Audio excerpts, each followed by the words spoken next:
Today on r/MaliciousCompliance. Manager gets me fired, doesn't realize there's a paper trail. I worked as a writer and editor for over a decade, and in that time I had my fair share of bad bosses, like anyone. But there is one that completely takes the cake. I worked for a large media company that had dealings with a number of other companies and subsidiaries ranging from publishing to fashion to sports to tech. You name it, they did it. How our writing department worked was each writer would have specific areas that they would write for.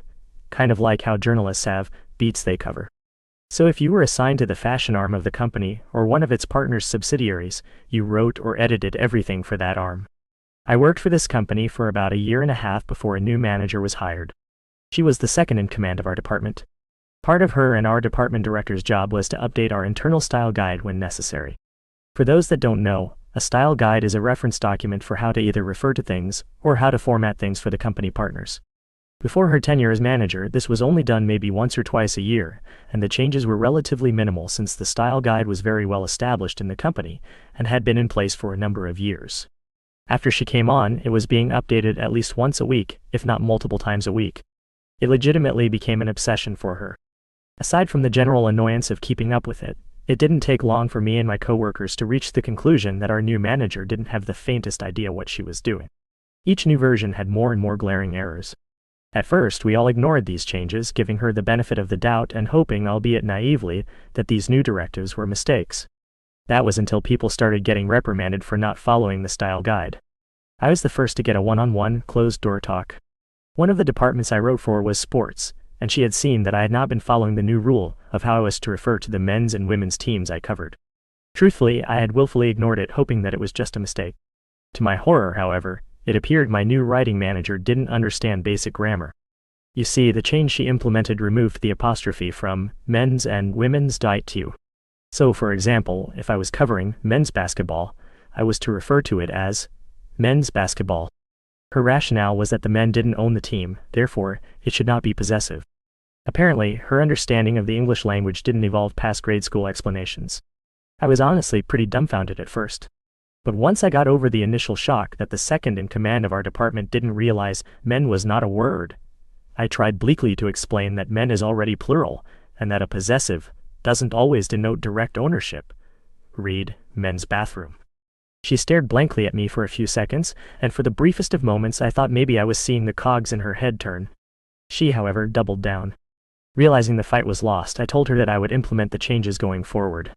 Now here's where my malicious compliance comes in. We worked for, and with, some very high-profile companies, and mistakes were not tolerated for things that were outward-facing. Realizing her idiocy could cost me my job, I made a simple request. Could you please email me the exact style guide rule you're referencing, and how exactly you'd like me to implement it, with examples of where I messed up? She looked at me like I was stupid for not understanding what was being asked of me, but she still wrote it all down in an email for me. I also made sure any further style changes were referenced in an email, and specifically asked that if there were further changes to please cite how I had done them in the past, along with how she would like them to be done from now on. Sure enough, within about 6 months of this, I was fired. And at my exit interview, I handed HR a folder containing every written communication regarding the style changes, along with quite a bit of evidence that she was passing off her projects to other members of the dept and changing people's work behind their back. She was fired 3 months after me, along with our department director 3 months after that. Turned out, my little folder sparked a full investigation by HR, and after interviewing other coworkers in the department, they realized she had done all of it to have grounds to fire people within the department she didn't like. I just happened to be the first on the chopping block. The projects she was passing off to other people? She was taking the credit for what they were doing to make herself look good. Those changes she was making to other people's work? HR realized that she was changing things to make it explicitly incorrect. You gotta love software that tracks changes in timestamps and lists the user.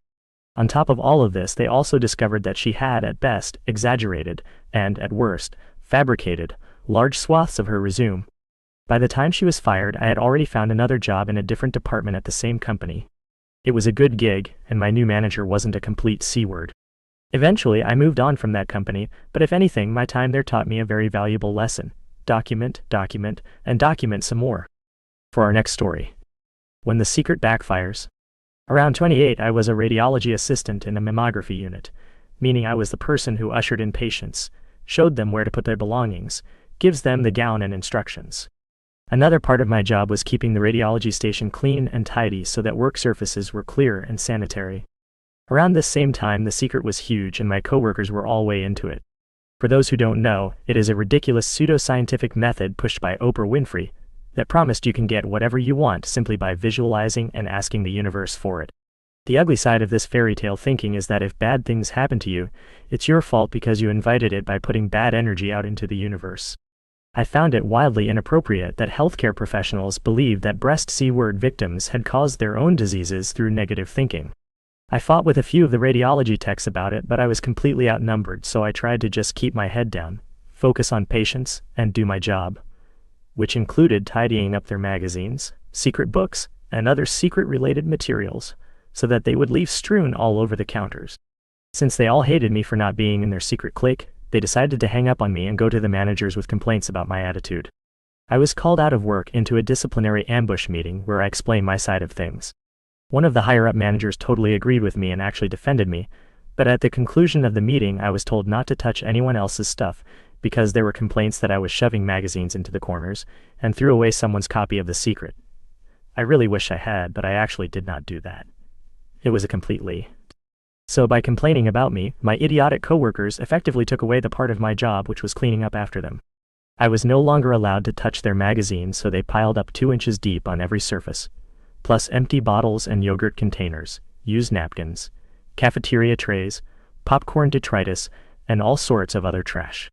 The workstation looked like a landfill. They would be absolutely seething about it and glaring at me, but I would sit there reading, happily doing absolutely nothing about it since I wasn't allowed to touch their stuff.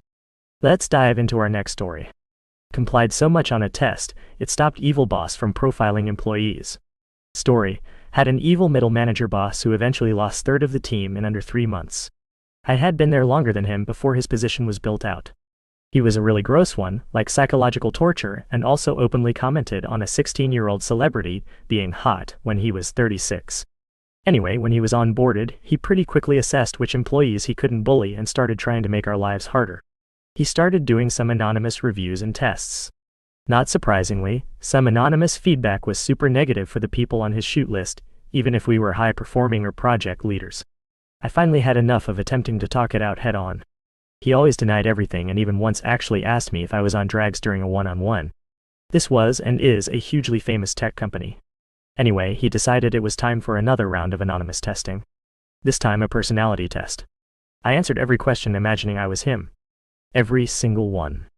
To nobody's surprise, he was like, "Surprise, we are going to all reveal and see which result we have on the screen now, yay!" I matched him perfectly. The only one. He got the absolute psychopath result, but it also says like, entrepreneur and celebrity, so he would have been thrilled, but he knew we were very different, yet somehow we had the exact same result. Out of like 20 possibilities. When he pulled up the results on screen, his face dropped. He stared directly at me, immediately breaking the character who was excited for sharing the secret results. I watched him choke down his anger as he pretended to go down the list, now unprepared. Every other sentence out of his mouth suddenly was how unreliable these tests can be, and that you never know. As he dug his hole deeper, explaining backwards regarding this time-wasting team-wide meeting for his stupid exercise originally intended to single out some folks based upon a personality test, I finally found my opportunity. I smiled at him. I smiled with eye contact. No words, everything was said there. I watched him die inside, and he still had to fill 25 minutes of his stupid meeting, or call it off. I have another malicious compliance story about him. He was an absolute clown. I bet I have more if I think harder. But this is my favorite quiet little moment where I ruined his total concept of self in 1 second by doing exactly what asked of me. Waste my time to take his stupid personality test. Second story. Our company always had a giant holiday party at the end of the year, renting multi-story concert spaces with DJs, live band, celebrities, top-shelf liquor, etc. However, he wanted us to also have a team celebration at the end of the day before our winter break. For some reason, I was tasked with this. I was working on a data trend and heuristics project, so very weird I was put on party planning instead of an admin. But I love holiday and I loved my team, so I was excited. Until he had his meeting with me about it. He gave me a tiny budget, a list of things I was not allowed to do for the party, and most importantly, I was not allowed to spend any budget money for alcohol. I was shocked. I asked if the beer fridge at work was what we were expected to use since the company had contracted merchants that kept us well stocked. He said I also wasn't allowed to use that and I wasn't allowed to buy alcohol for the party. I felt like he had done all this to set me up to have a failure of a party. Instead, I showed some other team members, and they were also shocked by this list. We made a plan. Well, I get this party all set up and it is about to get fun. Boss shows up with bags in his hands and looks at the spread. He says in front of everyone, "Op, did you actually forget the drinks?" "Well, good thing I brought all this." And triumphantly puts his bags of alcohol on the table. But then I'm like, "No, you told me I wasn't allowed to buy drinks." He pretended he would never do that. And then I said, "So, I didn't." They did.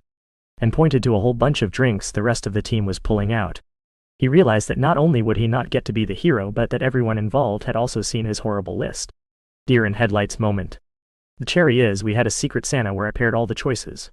I made sure I got him for my gift giving, so we opened the gifts and I had gifted him a really nice flight of 3 high-end gins, his favorite.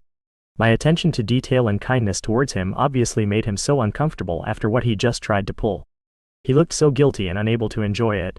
And those are all the stories we have for today. See you tomorrow.